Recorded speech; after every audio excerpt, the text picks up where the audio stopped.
nombre es Diana Bundio, soy estudiante de segundo grado de la preparatoria 117. Hoy voy a exponer un tema de historia que se llama Proyecto de Nación, que lleva proyecto monárquico, proyecto imperial y proyecto republicano. Bueno, aquí mi exposición sobre el proyecto de nación, que conlleva el monárquico, imperial y republicano. Para empezar, ¿qué es un proyecto de nación?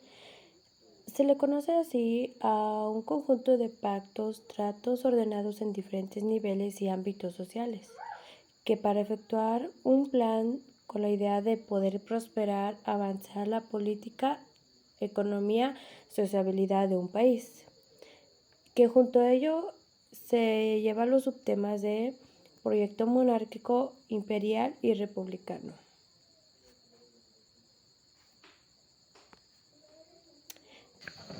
Bueno, ¿qué era el proyecto monárquico? Era un proyecto propuesto por los españoles, apoyado por ciertos criollos americanos, mercaderes enriquecidos, militares, burócratas mayores y autoridades de Iglesia Católica y dueños de grandes extensiones de la tierra. Ellos aspiraban a que el Imperio mexicano, tal como lo afirmaban los tratos, fuera regido por un migrante de la Casa Borbón. ¿Qué era la migrante de la Casa Borbón? Era la dinastía reinante en España desde el siglo XVIII. ¿Para qué querían que fuera regido por un migrante de la Casa de Borbón? Para que así seguir con la política de Fernando VII.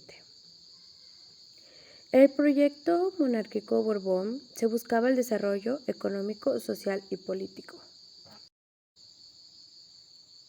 Bueno, aquí un poco más de la especificación del desarrollo que querían lograr económico, social y político. ¿Qué querían desarrollar con la economía? Esto sería basado a través de la exportación de materiales primas.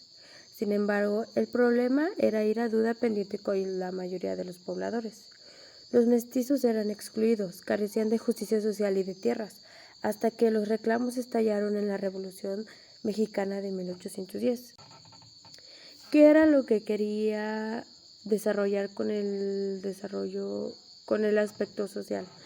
Ellos querían tener su gobierno monárquico, pero la sociedad, la mayoría de ellos, criollos y mestizos, estaban opuestos a ello. Ellos querían una forma de gobierno más igualitaria, que era el gobierno centralista. ¿Qué se desarrolló en el aspecto político?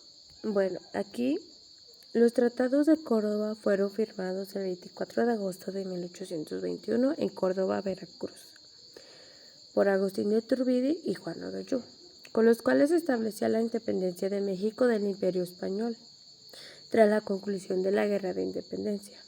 Aquí la idea era ofrecer el trono al rey de España 7, y en el caso de que lo aceptara, pondrían una lista de múltiples infantes de la casa reinante de España. Y en el caso de que nadie de ellos aceptara el trono mexicano, la sociedad estaría en capacidad de poder escoger un monarca propio. En espera de que llegase el monarca, se decidió formar una junta temporal gubernativa. En 1821 empezó la historia de la constitución de nuestra nación y la labor era formularla como tal. El 21 de mayo de 1822, ya que ningún monarca español o reinante de España aceptó o llegó al trono mexicano, Iturbide fue coronado como el primer emperador de México. Juró proteger la religión y respetar la Constitución que redactaría el Congreso, mientras que tanto regiría en el imperio de la Constitución de Cádiz. Los conquistadores españoles, la población indígena y los esclavos africanos suministraron los elementos culturales que gestionaron una nueva nación. Aquí se empezó a desarrollar la Constitución mexicana y se trató de imponer la monarquía, ofreciendo el trono a varios reyes y reinantes de España, pero ya que ninguno de ellos aceptó, coronaron a Iturbide como emperador. Bueno, ¿qué se desarrolló en el proyecto imperial? Aquí se enfoca todo el proceso de Agustín de Iturbide, cómo fue que fue coronado como emperador y cómo fue que lo quitaron de su poder. En el mes de febrero de 1822, la Cortes española había declarado nulos y también ilícitos los tratados de Córdoba, negándose a reconocer la independencia de México. Se hizo manifiesto el odio cara a los españoles peninsulares y especialmente con los borbondistas. Aquí el poderío de Iturbide creyó favorecer la ocasión para exaltar los ánimos del pueblo a favor de la elección de un monarca sugerido del movimiento de independencia. Y en ese instante no había héroe más grande que Iturbide. ¿Qué quiere decir aquí? También decía que de acuerdo a ese momento de odio por los tratos nulos ilícitos, el poder de Iturbide creyó favorecerse en esa situación y exaltaron al pueblo a que votaran, y especialmente por un monarca que fuera sugerido del movimiento de independencia, de quien había participado en la independencia. Y en ese momento, en ese tiempo, no había un héroe más grande que Iturbide. En 1822, en el mes de mayo, Iturbide fue nombrado como emperador por un regimiento con un ejército de 25,000 hombres, los cuales habían sido obligados a ser parte de ese regimiento. Al siguiente día el Congreso votó y el resultado fue 67 a favor y 15 en contra, que deseaban preguntar sobre las provincias. ¿Qué fue la Orden de los Caballeros de Guadalupe? Aquí fue donde Iturbide creó un ejército que aquí se pretendría honrar a aquellos del ejército que habían participado en la independencia. Y también habla sobre cómo fue que se corrieron los rumores acerca de una conspiración asociada y por ciertos congresistas que Iturbide mandó apresar, y que a finales de octubre del 1822 Iturbide volvió a decretar una junta instituyente que volvió a integrar personas que fueran fieles al mismo imperio, a su imperio de Iturbide.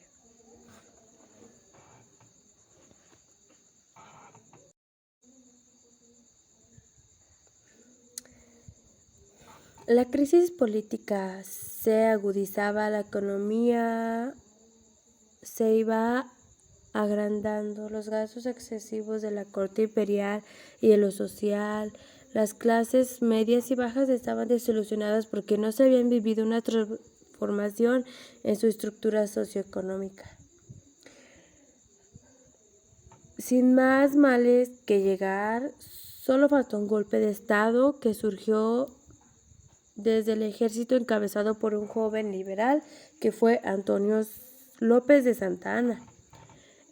Él lanzó el primer plan político contra el gobierno llamado Plan de Casamata, que proponía la destitución del emperador y el establecimiento de la república el 1 de febrero de 1823. El plan se extendió por gran parte del país, razón por la cual Iturbide tuvo que abdicar al trono. Tras su renuncia no le quedó más que aceptar el exilio del país con una pensión de 25,000 pesos por servicios prestados a la patria y bajo la amenaza de ser fusilado si pisaba tierra mexicana otra vez. Por el plan del Casamata de Antonio López de Santa Anna, Iturbide tuvo que abandonar su imperio y salir del país con una pensión de 25,000 pesos, y estaba amenazado que si volvía a pisar tierra mexicana, él sería atrapado y fusilado. Este último punto se cumplió en marzo de 1824, fecha en la cual fue capturado y posteriormente fue fusilado en Tamaulipas en julio de 1824. ¿Qué fue el proyecto republicano? Aquí se enfoca más en Guadalupe Victoria, que fue el primer presidente, y un poco también en Vicente Guerrero. En 1822 Iturbide fue proclamado emperador con el nombre de Agustín I. 10 meses después fue destituido por una rebelión de Gira por Antonio López de Santa Anna, su presidente cooperador. Después de eso se proclamó la República y Guadalupe de Victoria se transformó en el primer presidente de México. No obstante, no estaba listo para la repentina democracia. Se comenzó el enfrentamiento entre los centralistas y los partidarios de un gobierno federal. Vicente Guerrero, líder liberal, llegó a ser presidente en 1829, mas fue asesinado en 1830. Hasta 1833, año en que López de Santa Anna fue escogido como presidente, se sucedieron las rebeliones en el país. No obstante, poco tras su llegada al poder, su política centralista implicó a la nueva república en una guerra.